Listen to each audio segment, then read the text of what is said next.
When you hear racers talk about nitrous, ears perk up, eyes widen, and the imaginations run wild.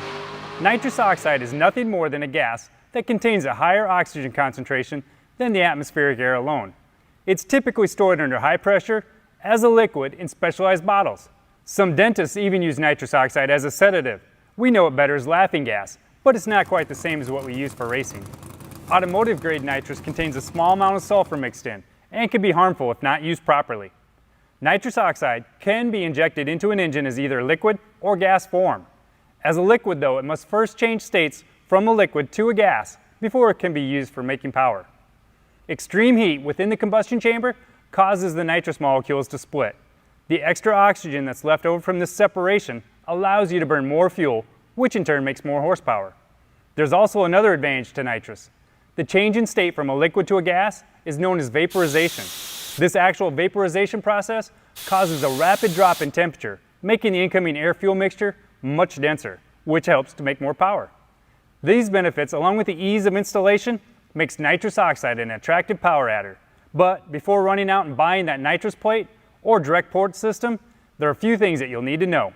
Two terms you'll probably hear when talking about nitrous are wet and dry systems.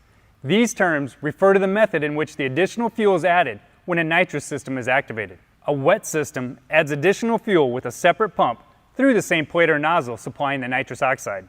The complete system is activated by a switch, either controlled by the driver or set up on the throttle linkage. The switch activates a set of solenoids for both the nitrous and the additional fuel. The amount of the fuel added is determined by the jet size installed in the plate or nozzle. This jet is basically a calibrated restriction that can be swapped out for a different size orifice in order to obtain the desired air-fuel ratio. Wet nitrous systems are typically used on carbureted engines, but many EFI applications also use this design since you usually don't have to make significant or sometimes expensive changes to your existing fuel system. A dry nitrous system relies on the existing fuel system, whether it's fuel injected or carbureted, to supply the additional fuel needed when the nitrous system is activated. This means the nitrous plate or nozzle only supplies nitrous oxide. No additional fuel is added here, unlike the wet kit. A dry nitrous system can be activated with a switch, much like the wet system, but typically it's controlled by your fuel injection controller or ECU. This allows the EFI system to calculate and determine when and how the additional fuel is going to be added. More advanced systems such as the Holley Dominator and HP EFI systems can pulse, delay, or otherwise control the nitrous solenoids based on a multitude of predetermined parameters that you can set within the ECU's programming. Knowledge is a must when it comes to determining which system best fits your needs. Start with your current setup and determine what expectations you have. Take into account your budget, mechanical abilities, and system limitations when you're selecting a kit that's right for you. And don't forget to think about your future plans. This can help avoid any unnecessary upgrades and modifications should you choose to increase that nitrous shot in the future.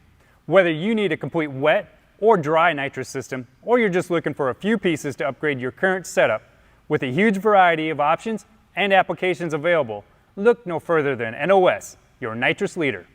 Thanks for watching. For more information on our full line of nitrous products, visit our website at nosnitrous.com.